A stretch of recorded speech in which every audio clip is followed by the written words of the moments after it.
오늘은 팔복산의 시력에 대해서 생각을 해보겠는데요. 바로 6번째 복, 청결의 복입니다. 우리가 가지인지 골드인지 멀리서 보면 잘 몰라요. 가까이 가서 봐야 알겠잖아요. 그래서 오늘 팔복산의 시력 첫 번째는 거짓된 내 마음을 보는 시력입니다. 이건 다초점 시력이 아니에요. 8절입니다. 마음이 청결한 자는 복이 있나니 그들이 하나님을 볼 것이며, 세상에서 이제 유일하게 두 눈으로 각각 다른 것을 볼 수 있는 생물이 있는데 바로 카멜레온이라고 합니다. 카멜레온은 그 색만 다양한 게 아니라 눈의 초점도 다양해서요. 한 눈으로는 높은 곳의 먹이를 보고 한 눈으로는 물에 뜬 곤충을 볼 수 있다는 거예요. 그러나 여러분, 하나님께서 우리에게 두 눈을 주시니 이것저것을 보라고 따로 두 눈을 주신 게 아니라 한 물체를 정확한 시력으로 서로 도와서 보라고 주신 두 눈이에요. 두 눈이지만 이론론이에요. 그런데 한 눈으로는 팔복산에 하나님을 사모하는 것 같은데, 갓을 사모하는 것 같은데, 한 눈으로는 기복산 골드를 앉으나서나 사모하니까 이게 두 마음을 품은 거죠, 그죠? 그러니까 청결의 반대는 두 마음인 거예요. 두 마음. 우주의 별 하나 보기에도 부족한 게 우리 시력이에요. 요즘 가장 밝게 빛나는 별은 시리우스라고 하는데요. 지구에서 약 8.6 광년 떨어져 있다고 해요. 빛이 9년 가까이 이동해야 도달할 수 있는 거리니까 킬로미터로 계산하면 약 70조 5,336억 킬로미터라고 해요. 너무 멀어서 가늠이 안 되죠. 그런데 별 하나도 이른데 하물며 이 별과 온 우주를 창조하신 하나님을 우리가 어떻게 볼 수가 있겠습니까? 불가능해요. 맨눈으로는 태양도 볼 수 없잖아요. 우리 시력이 태양빛을 감당하지 못하기 때문이에요. 사도 바울도 하나님은 가까이 가지 못할 빛에 거하신다고 디모데전서에 표현하지 않았습니까? 그러니 만일 팔복산의 시력이 이 좋은 시력, 좋은 눈이라고 하셨다면 아무도 하나님을 보는 복을 얻지 못했을 것입니다. 근데 눈이 아니라 의외의 조건을 말씀하세요. 마음이 청결한 자가 복이 있고 하나님을 본다 그랬죠.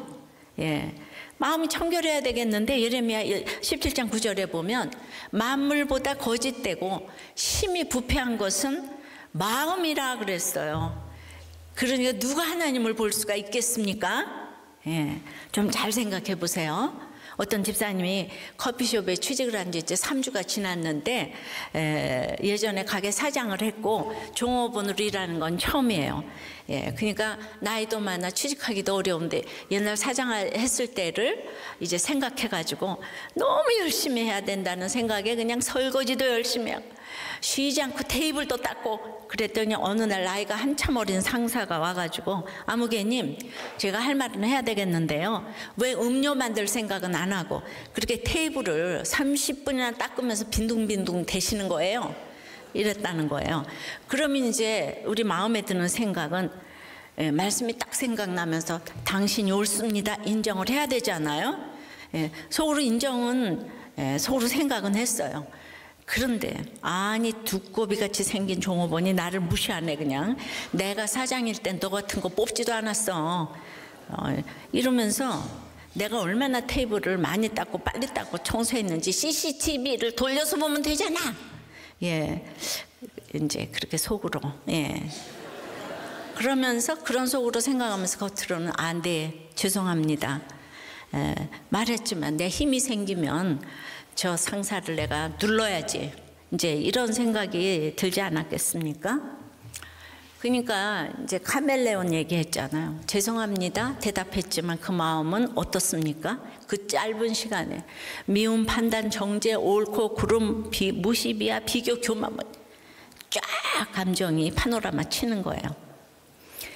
여러분 이제 목장에서 목자에게, 또 직장에서 상사에게, 가정에서 남편에게 혹은 아내에게 우리의 마음은 어떤가요? 여러분 청결합니까? 이럴 경우에 청결한 게 가능이나 합니까? 근데 그러잖아요. 산은 산이고 물은 물이로다. 물은 아무리 쪼개도 물이잖아요, 그죠? 이론론이라고요. 근데 만물보다 더러운 것이 안과 밖이 다른 사람의 마음이라는 거예요. 겉으로는 이러는데 카멜레온이야. 다양한 생각을 가지고. 그런데도 사람들은 다초점의 생활을 죄의식도 없이 이렇게 하는 거죠. 나는 팔복산, 기복산 다 사랑할 수 있어. 당시 바리새인 등 종교 지도자들이 그런 양면적 마음의 상태를 지녔어요. 곧 하나님과 재물을 동시에 얻고자 그 누가복음 16장에도 얘기를 했죠. 그러다 보니 각종 불의와 결탁하게 되고 자신들의 종교 기득권을 지키고자 메시아이신 그리스도까지 자기 유익에 안 맞으면 예수님까지 십자가에 못 박은 거예요. 왜죠? 자기의 더러움을 결코 몰라요. 우리가 몸을 씻기 위해서 목욕탕에 갈 때 있잖아요. 내가 몸에서 향기가 나고 그냥 때도 없고 매끈한데 누가 목욕탕 가요? 이렇게 더러운 걸 알 때 가는 거잖아요. 근데 이처럼 마음을 청결하기 위한 출발은 바로 내 마음이 더러운 걸 아는 사람이에요. 우리 모두 죽음 넘어 하나님이 너무나도 희미하게 보이기 때문에 인생의 방향이 이 밑동 잘린 나무를 위해서 가고 있는 거예요. 그러니까 영적 시력이 좋아진다는 것은 내가 밑동이 잘리고 이 그을린 더러운 나무라는 것이 보이는 거예요. 보이지 않으면은 이제 청결과는 거리가 멀은 거죠. 적용해 보세요. 여러분의 눈은 다초점 시력으로 카멜레온처럼 기복산, 팔복산을 이렇게 지금 왔다 갔다 하며 다 보고 있습니까? 굉장히 똑똑해 보입니까? 바리새인처럼 앞에서는 웃고 속으로 정죄하는 비율이 몇 프로인가요?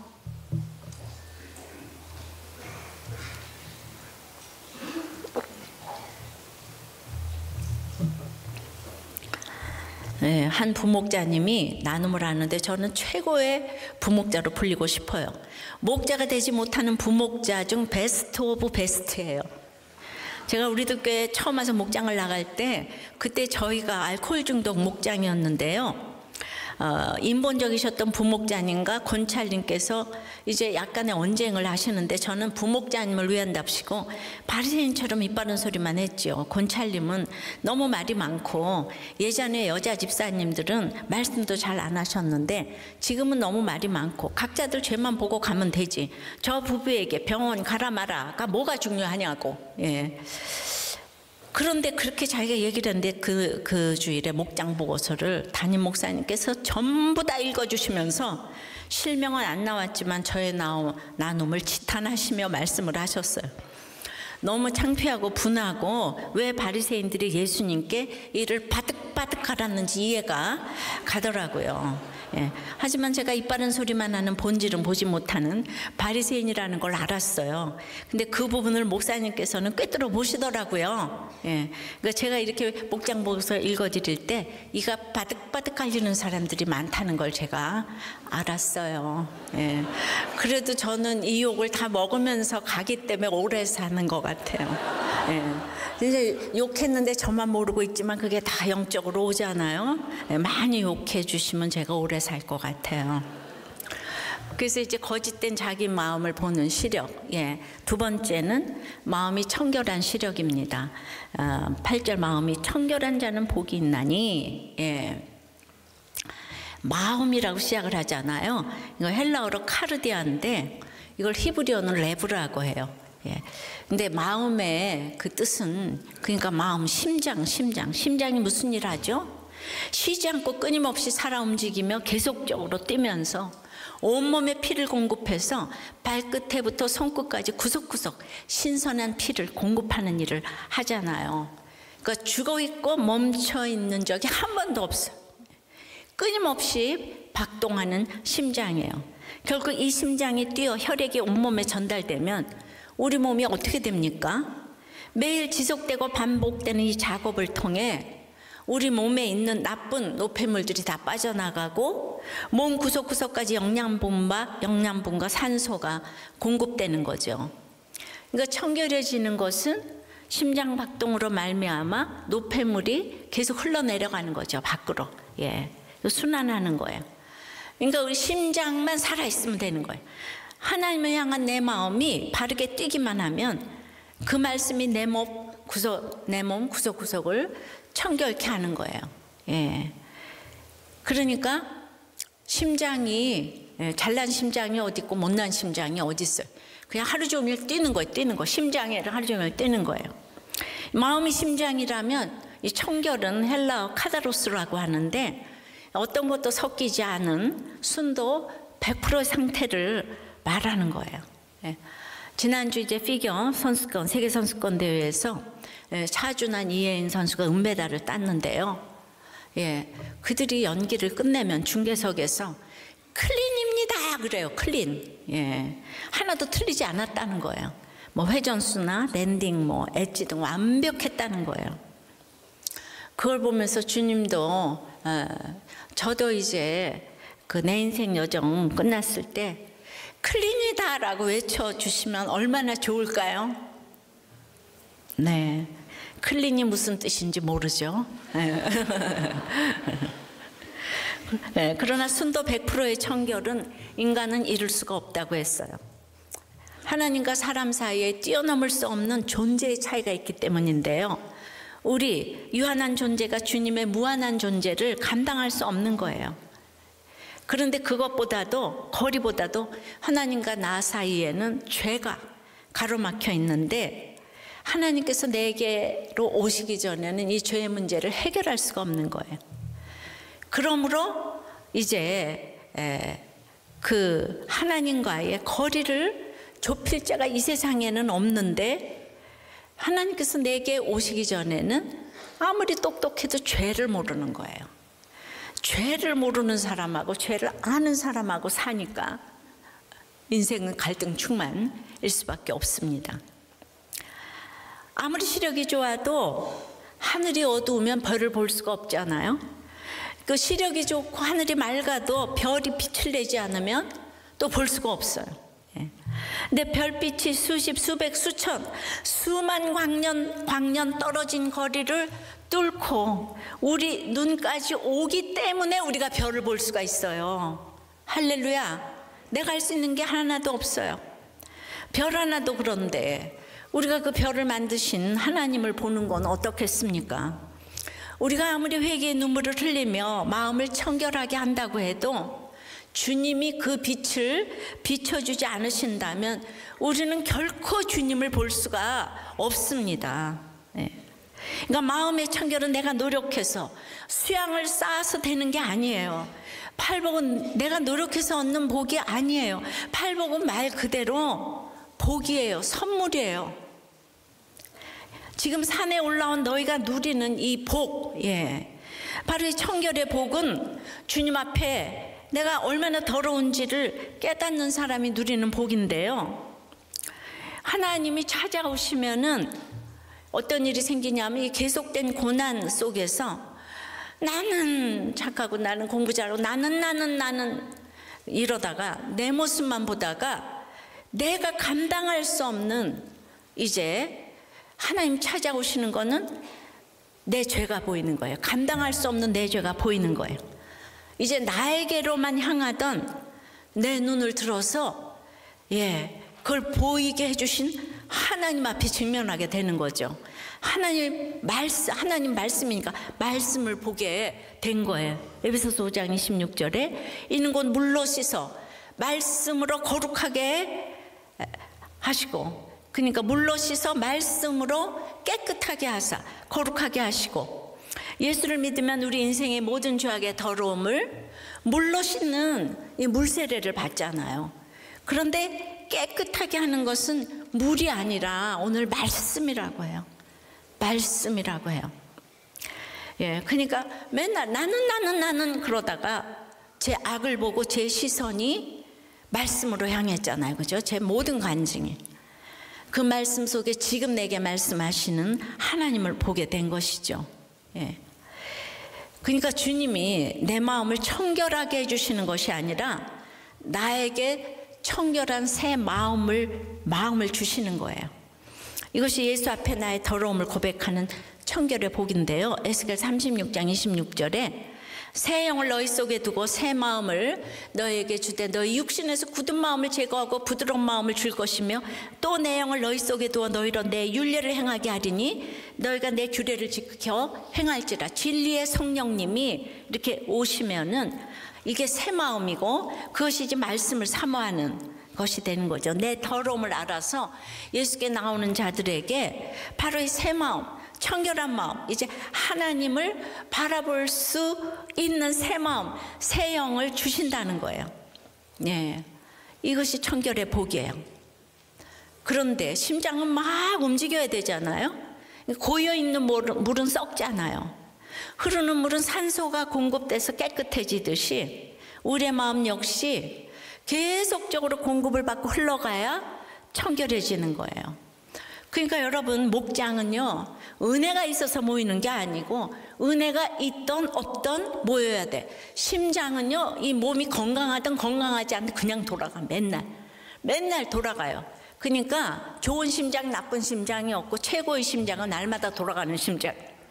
그러니까 날마다 모이는 목장이 최고의 목장이에요.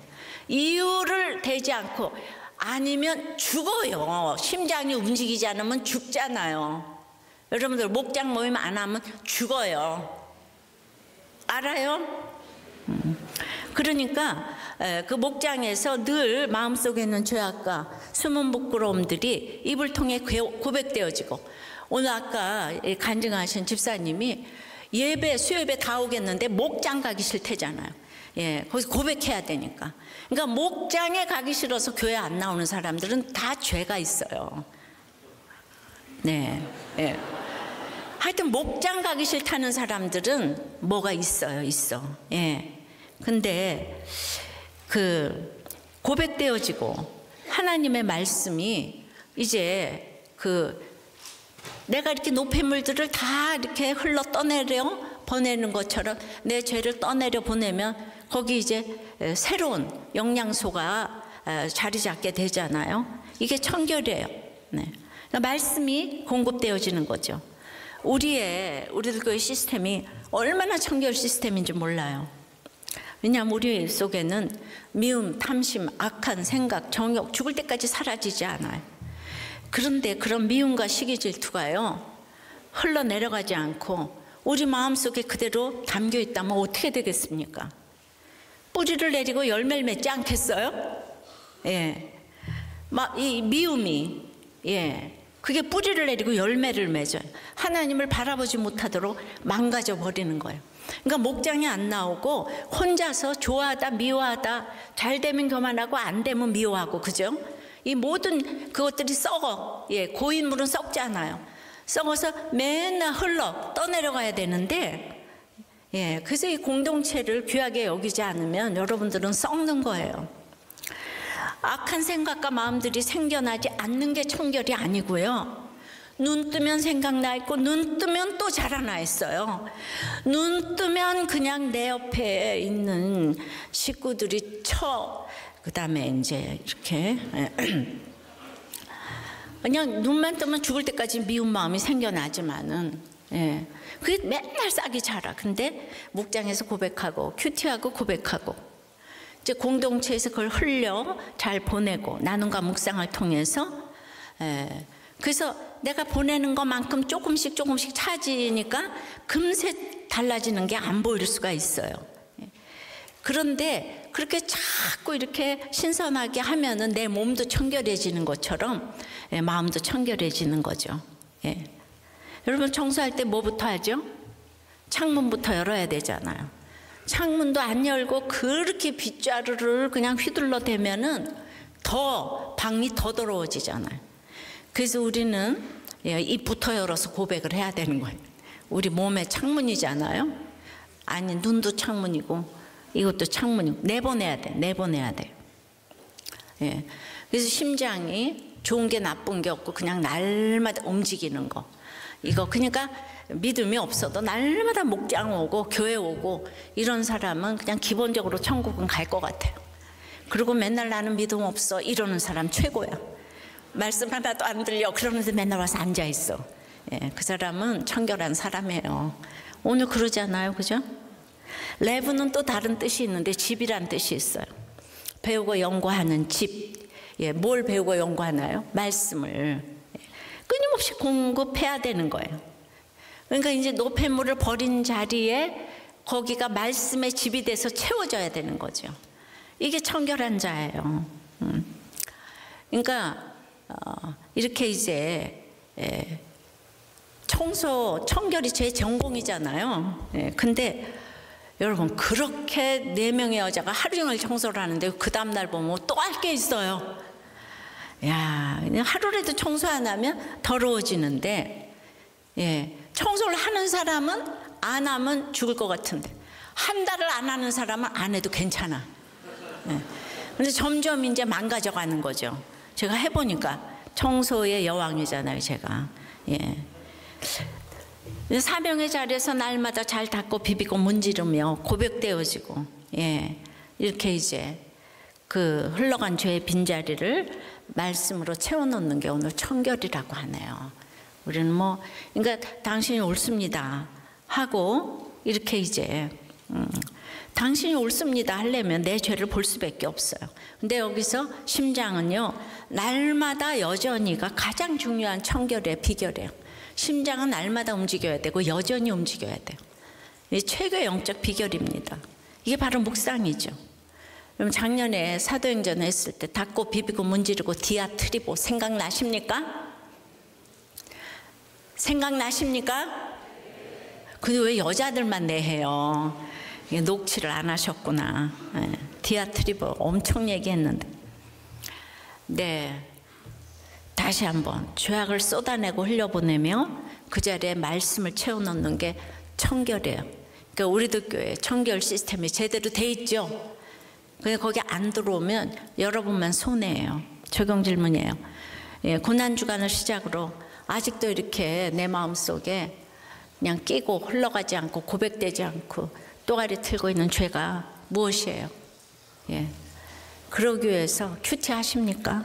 예, 말씀을 채워넣으려고 큐티를 하십니까?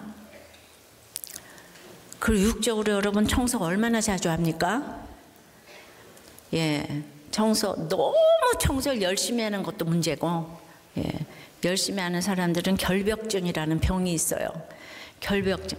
너무 안 하는 것도 문제고, 너무 하는 것도 문제고, 예, 밸런스를 지키시기를 바랍니다. 예, 그러니까 이렇게 목장에서 늘 부족함, 수치, 죄 이런 것들을 나누는 거예요. 흘려 보내는 거예요.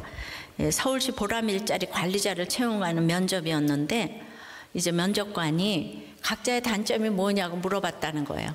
그러니까 두 사람은 단점이 다 없다고 그랬는데 저는 저의 단점은 성격이 급한 것이라고 하면서 요즘은 트레킹과 독서를 하면서 많이 완화되었어요. 그래서 약재료로 그 급한 성격을 많이 사용한다고 했으면 좋겠는데, 예, 그래서 그냥 약재료로 많이 사용한다고 했어요. 그랬더니 면접관이 무슨 약인데요? 예. 그러면서 그 질문을 한 것이 마치 내가 정신질환의 약을 먹는다고 생각을 한 것 같아요. 그러면서 면접관이 약이요? 하면서 다음 질문으로 넘어갔는데, 세상에 제가 98명 가운데 39일을 했는데 그 약재료만 뺐어도 붙었을 건데, 여러분 미션 수행을 이렇게 하면 안 돼요. 약재료를 누가 알아들어요? 예, 서울시 공무원 시험 보면서. 예, 그러나 저는 모든 일자리에 사람을 살리는 성도들이 진입을 했으면 너무 좋겠습니다. 이렇게 면접을 잘하고 이러면은 그 관리자 채용하는 그 자리에 얼마나 우리가 이렇게 맨날 그 목장했던 것들이 쓰임을 받겠습니까? 예. 여러분도 면접 그렇게 하지 말라고, 아무 데 가서나 약재료 얘기하지 마시라고.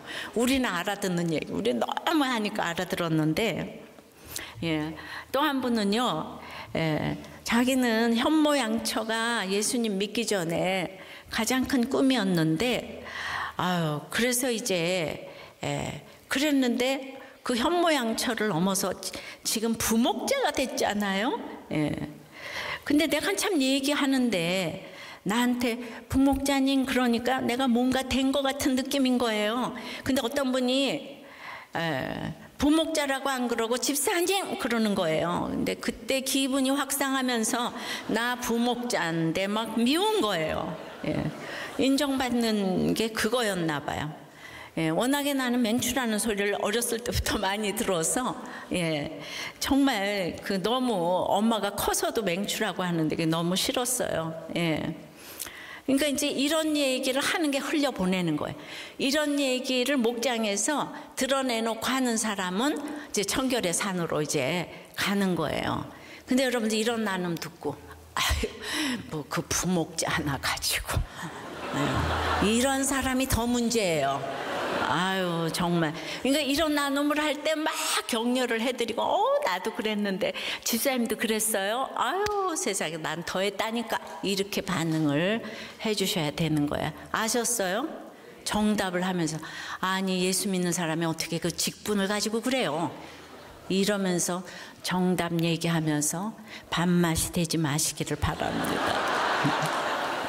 우리 인간이 진짜 참 악하고 또 음란하고 죄인이에요. 선한 게 하나도 없어요. 카멜레온이에요. 카멜레온. 자, 팔복산의 시력은 거짓된 내 마음을 보는 것이고, 그 다음에 이제 마음이 청결, 심장, 또 집, 노폐물을 다 버리고 거기다 말씀으로 채워넣는 거. 이게 청결이라고 그랬어요. 딴 게 아니에요. 그냥 우리도 교회식으로 하면 그냥 되는 것 같아요. 자, 이제 세 번째는 하나님을 보는 시력입니다. 8절에 마음이 청결한 자는 복이 있나니 그들이 하나님을 볼 것이며. 그러니까 이제 더러운지를 깨달아 날마다 내 죄 고백하고 말씀으로 채운 자는 오늘 하나님을 본다고 그랬어요. 여기서 그들이 본대요. 3인칭 남성 복수 주격 인칭 대명사가 독립적으로 사용되었는데요. 그러니까 마음이 청결한 자들, 바로 그 사람들만, 내 죄를 고백하고 말씀을 채워넣는 그 사람들만 하나님을 볼 수 있음을 분명히 하는 거죠. 근데 거듭나지 않으면 하나님 나라를 볼 수 없다 그랬잖아요. 니고데모 보고 우리 주님이. 근데 거듭난다는 말은 중생, 다시 살다, 뭐 다 같은 말인데, 그러니까 다시 말하지만 인간은 하나님을 볼 수가 없어요, 지금. 볼 수 없어요. 제가 주님을, 마음속에 있는 주님을 날마다 생각하고 지금 동행하지만은 그 마지막 날에는 하나님을 진짜 배움는다는 생각만 해도 제가 그냥 제가 늘 축도할 때 내 사랑하는 주님 할 때마다 눈물이 이렇게 제가 울먹울먹해요. 그 생각만 해도 제가 눈물이 앞을 가리는 거예요. 그러니까 이거는 인간의 힘으로는 안 되는 거예요. 그런데 그러니까 하나님을 그 머나먼 거리 물리적으로도 도저히 만날 수가 없는데 죄가 또 딱 가려져 있다 그랬잖아요. 근데 그거를 내가 회개한다고 되는 게 아니고 주님이 찾아오셔야 회개도 될 수가 있고, 주님이 찾아오시는 게 제일 중요한 거니까 청결도 내가 할 수 있는 게 아니에요. 욥이 고난을 당하고 마지막 42장 5절의 결론이 내가 주께 대하여 귀로만 듣다가 이제 눈으로 주를 배움나이다 했어요. 그러니까 눈으로 본다는 건 거룩하시고 영이신 하나님을 인격적으로 인지하는 것이죠. 본다라는 말은 안다라는 말과 같은 뜻인데요. 에베소서 1장 18절에 마음의 눈을 밝혀서 보게 해달라고 하지 않고 알게 해달라고 기도를 하셨어요. 에베소 교인들을 향하여서 마음의 눈을 밝혀서 이제 하나님을 알게 해달라고.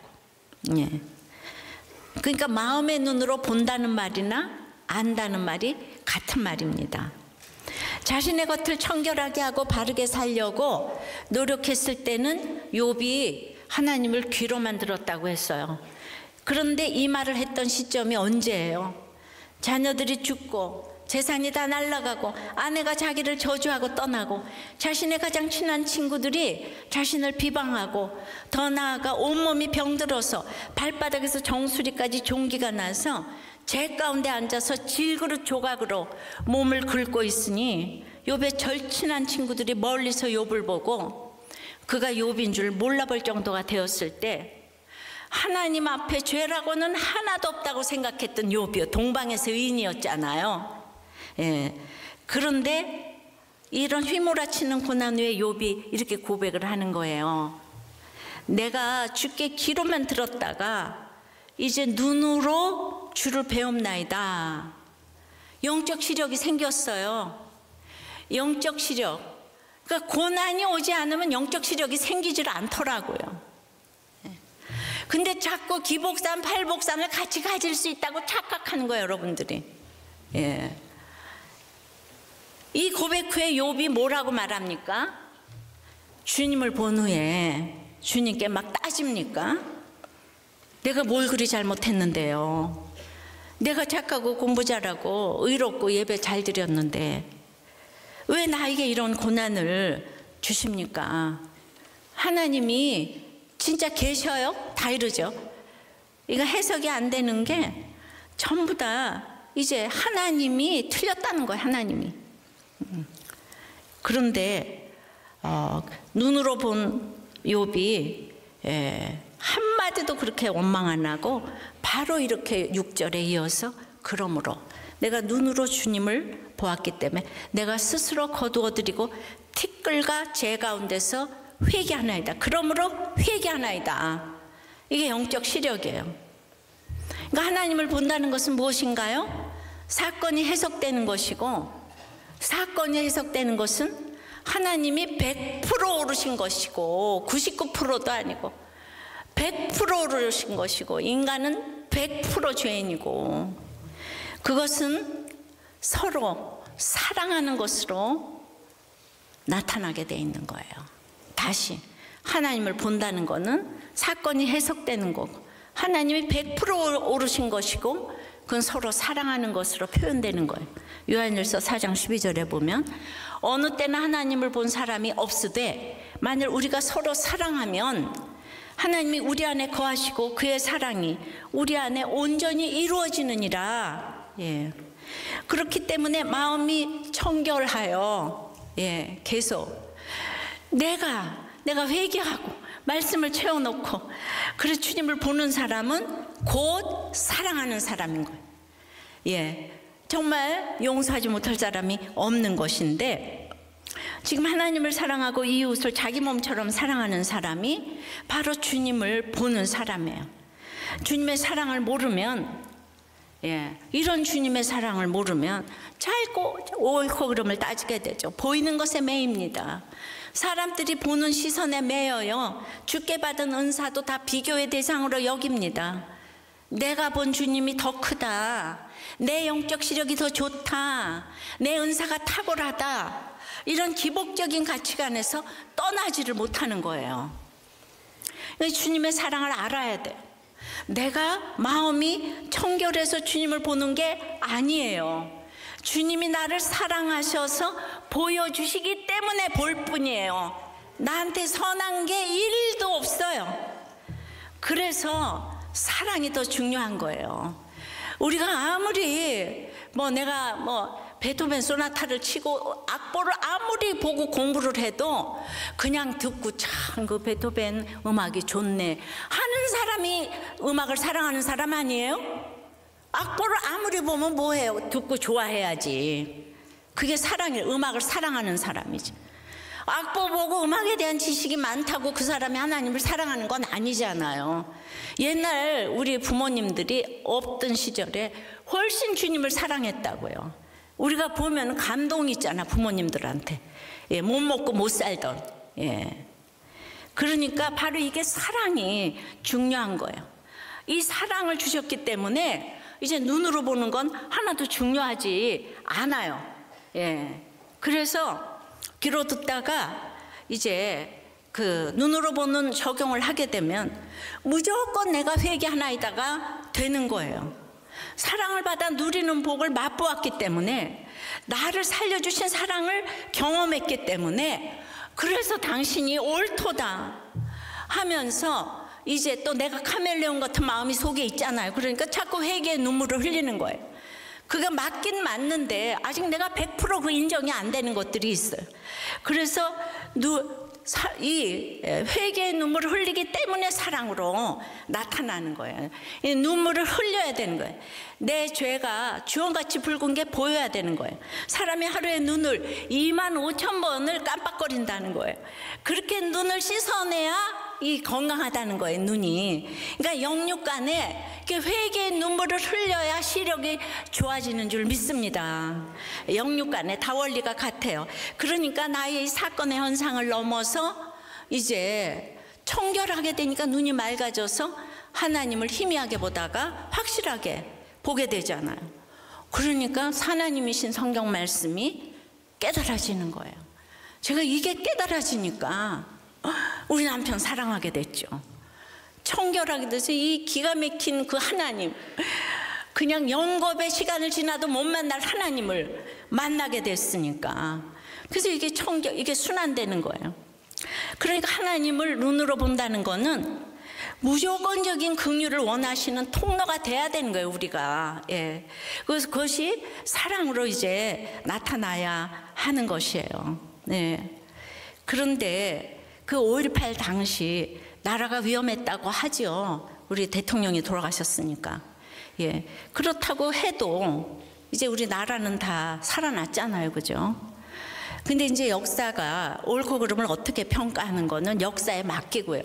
그게 옳다면 100년이 지나도 진실은 시간이 가면 다 나타나니까 맡기고. 그러나 그 당시 한 사람이라도 무고하게 고통을 받고 상처를 받았다면 지금 그게 꼭 우리가 이렇게 대표성이 있잖아요. 무조건 사과를 해야 되는 거예요. 그런데 그 구속사의 적용을 지난주 이 전도사님 아드님께서 하더라고요. 근데 저는 큐티는 제가 하는데 적용은 큰 믿음 없는 제 남편이 한다고 했잖아요. 너무 의로워가지고.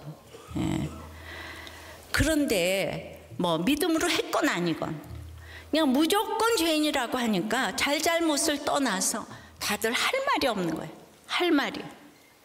자, 1만 달란트 탕감받은 죄인이 100데나리온 중에 아무리 용서해도 내가 50 못 받은 것은 용서하지 못하겠다.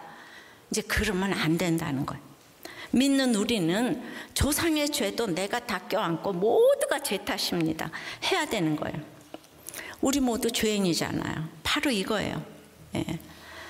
그렇지만은 우리가 인생이 카멜레온처럼 하나님을 알려면 성령님의 강권적인 도움이 있어야 되는 거예요. 이게 하루아침에 다 깨달아지는 게 아니고 또 믿음에는 분량이 있다고 그랬어요. 에베소서 1장 17절 18절에 우리 주 예수 그리스도의 하나님 영광의 아버지께서 지혜와 계시의 정신을 너희에게 주사 하나님을 알게 하시고, 우리가 맨 처음 하나님을 알 때에는요 코끼리 뒷다리만 보고 코끼리라고 그래요. 그 다음엔 등을 보고 다리하고 등을 보고 코끼리라고 그래요. 그런데 이제 전체를 보고 코끼리구나 할 때는 처음과는 완전히 다른 모습으로 시야가 달라졌어요. 그러니까 지혜와 계시의 정신을 주셔서 자꾸 알아가기를 기도했잖아요. 어떤 이제 1월에 등록하신 신자님께서 목장 나누면서 목장이 방학하면 스타 목사님 교회 가서 말씀을 듣고 기도해보고 싶다 이렇게 나누었어요. 그러니까 이제 제 설교가 어렵든지 아직 집사님이 코끼리 뒷다리만 보고 계신지 둘 중에 하나겠죠, 그죠? 그러니까 지혜와 계시의 정신을 주시라고 누구에게 기도를 했냐면 에베소 교인들에게. 우리가 아다시피 바울 사도가 여긴 2년 6개월이나 성경을 잘 가르친 곳이에요. 믿음이 있는 곳이죠. 그런데 그들에게 로마 감옥에서 편지를 쓴 거예요. 지혜와 계시의 정신을 너희에게 주사 하나님을 알게 하시고, 믿음이 누구보다 있는 그들에게 하나님을 알게 해달라고. 이게 원어로는 빈자리가 없도록 순도 100%로 하나님을 알게 해달라고 기도한 거예요. 믿음은 자라가기 때문이에요. 그러니까 그때그때 할 수 있는 적용이 또 따로따로 있어요. 있는 자는 더 부해진다고 믿음이 있는 에베소 교회에 보내신 바울의 편지는 우리들 교회도 그대로 적용되는 줄 믿습니다. 당신이 옳습니다 하니까 여러분들의 마음이 청결해져서 다들 하나님을 보게 되니까 해석들을 너무 잘하셔서 사람들을 지금 살리고 계신 거예요. 예. 이 청결한 마음으로 누군가가 한 교회라도 이 지혜와 계시의 정신이 더해지면 나라도 치유가 일어날 줄 믿습니다. 항상 당신이 옳습니다. 우리가 바람핀 남편이 뭐가 잘했다고 당신이 옳습니다 해요. 그런데 우리가 늘 그렇게 하니까 지금 다 돌아오는 거잖아요. 그죠? 예. 그래서 이제 그 나라의 치유도 그러니까 큰 게 아니에요. 바람핀 남편 한번 용서하면 나라의 치유가 일어나요. 예. 사역자가 아님에도 이제 이렇게 근무지에서 최선을 다해서 가정을 살리는 법원 이혼 담당 공무원님, 부목자님의 나눔인데 그 면담하는 내용들을 근거로 재판에 거의 80~90% 정도 영향을 끼치는 중요한 자리래요. 청년부에서 별 고난도 없이 결혼을 했는데 아주 그냥 이 자리에서 이 가정을 얼마나 소리 없이 살리고 있는지 몰라요. 지난 3월에도 정말 떨리는 마음으로 필요로 하는 사람에게 우리들 교회를 다섯 명을 소개했다는 거예요. 한 분은 아내분과 성격이 맞지 않아 이혼 소송 중이셨고, 근데 그분은 가정이 회복되기를 간절히 바라고 상담도 많이 받고 말할 수 없는 노력을 했는데도 불구하고 좌절 중이셔서 무슨 연기였는지 우리도 교회를 딱 말씀드렸는데 탐방을 가보겠다고 했고 장로님을 연결해 드렸는데 그 아버님이 돌아가셔서 장로님이 장례식까지 갔다 오시고 교회 등록하셨대잖아요. 그러니까 그냥 이 집사님 너무 놀라가지고 또 이제 어느 분은 남편의 외도가 확실한데도 인간적으로 이제 이혼을 안 하시겠다고 하셔서 보통은 이제 이 반소장을 제기하고 같이 열심히 싸우는데 너무 힘드시지 않냐 그랬더니 그 얘기만 들어도 막 우셨다는 거예요. 그래서 또 자기는 너무 가정을 지켜내고 싶다고 하셔서 우리들 교회 말씀드렸더니만 가서 큐틴도 주문하시고 목사님 설교 찾아서 보시고 그래가지고 이제 목장을 또 가겠다고 또. 그러니까 여기에 부목자님인데 여기에 목자님은 굉장히 바쁘신 것 같아요. 맨날 연결해 드리느라고. 거기도 이제 등록하시고 목장에 편성되셨는데 제가 이러나 싶을 정도로 놀라는 중에 이렇게 느낀 것은 제가 맡은 업무를 하면서 모든 사람들에게 그의 얘기를 건넬 수도 없고 기도하면서 분별하면서 일을 해야 되겠지만은 정말 기도하는 마음으로 사명을 잘 감당해야 되겠구나. 근데 우리들 교회 분들은 데리고만 오면 정말 자기 일처럼 이렇게 척척 연결해 주시고 한 영혼도 놓치지 않으시려고 하는 모습에 저는 정말 감동받았어요. 공무원이 이렇게 이혼 말리는 것이 나라 살리는 거 아닐까요? 그런데 그렇게 많은 사람 중에서 한 달에 5분을 인도했다 그러는데 제가 어느 인터뷰를 보니까 한 변호사가 9년 동안 1,700명 이혼을 시켰다는 거예요. 그것이 너무 휴머니즘이 돼가지고 힘들어하는 가정에서 빨리 고통을 끝내라고 그렇게 도와드리는 거라고. 여러분이 1,700명 이혼을 하는데 이런 분들이 곳곳에 있으면 얼마나 좋겠습니까? 나라 치유하는 게 이렇게 여러분들이 각자의 자리에서 목장에서 듣고 본 대로 한마디만 하니까 이렇게 지금 와서 이혼을 말리게 되고 몰라서 그렇지 오면은 다 이혼을 접는 거예요. 아까도 일부 끝나고 이혼을 접겠다고 소송 중이셨는데 접겠다고 그러시고 나가신 분이 계셨어요. 저는 대단한 거 보는 게 아니고 우리가 지혜와 계시의 정신으로 당신이 옳도다 하니까 눈물이 나고 하나님을 보니까 그냥 성경책 붙들고 살잖아요. 우리들 교회가 다. 이거 진짜 우리들 교회 얘기 아닙니까? 이게 청결이에요. 또 권찰님이 자기가 30대 때 임신 중 사산으로 인한 폐혈증으로 너무 위중해 병원 측에서 장례 준비하라고 했어요. 그런데 그때 집사님 권사님들이 피를 나눠주려고 순번을 정해서 기도해주는 그런 긍휼함을 받은 적이 있는데요. 그 이후로 주님을 만나고 나도 받은 은혜를 나눠야지 했어요. 그래서 큐티하면서 공동체 얼굴을 떠올리면서 기도합니다. 어떤 한 분을 위해서는 하루 종일 기도할 때도 있어요. 지난주 목사님 말씀을 들으면서 우리 전도사님 사모님이 떠올랐어요. 나도 죄인이고 너도 죄인이고 우리가 다 죄인인데 너무나 다 돌을 던지잖아요. 구원받더라도 우리가 죄값은 이 땅에서 받는다고 하지만 그래도 그 값을 너무 톡톡히 받고 계시는구나라는 생각이 들어서 적어도 나는 저분을 향해 돌 안 쳐야 되겠다는 생각에 울컥했습니다. 이런 나눔을 이렇게 들었어요. 바로 이런 거예요. 예, 이 사모님도 진짜 가정 지키려고 왔어요.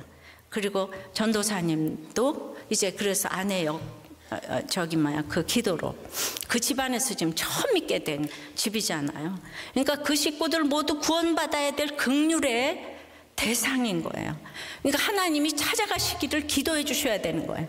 예, 저 아드님도 우리가 다 기도해야 되는 거예요. 말은 그렇게 해서 믿음으로 연결이 돼야 되는데 피해자 가해자 모두 영적 시력을 갖추어서 이 고난 주간에 팔복산의 청결을 맛보기를 소원합니다. 우리 다 구원받아야 될 똑같은 정말 우리는 정말 죄인인 거예요. 예. 여기서 이 옳고 그르다 이러시면 이제 안 되는 거죠. 영적 적용 질문이에요. 하나님을 귀로 듣다가 눈으로 본 경험을 하신 적이 있습니까? 지금 현재 해석이 안 되는 내 사건은 무엇인가요? 그래서 하나님 틀리다고 막 지금 그러고 있습니까? 예, 말씀을 맺어요. 이 가정을 불쌍히 여겨 주시옵시고 하나님이 찾아가 주시기를 기도하고 모두 하나님 믿고 아버지 하나님 정말 놀라운 아버지 하나님 신앙 고백이 있을 수 있도록 역사하여 주시옵소서. 이 나라에 이렇게 사랑이 넘치는 위정자 한 사람 허락하여 주시옵소서. 어디에도 흔들리지 않고 아버지 하나님 팔복산의 청결을 보일 수 있는 그 위정자를 허락하여 주시옵소서. 우리가 인구 절벽이 있어도 없어도 되는 것이 아니고 차별금지법이 통과돼도 안 되는 것이 아니고 이제 나라가 없으면 예배도 드리지 못합니다. 주여 심각하게 생각하고 이 청결할 수 있는 지도자 한 사람 허락하여 주시옵소서. 예수 그리스도 이름으로 기도드리옵나이다. 아멘.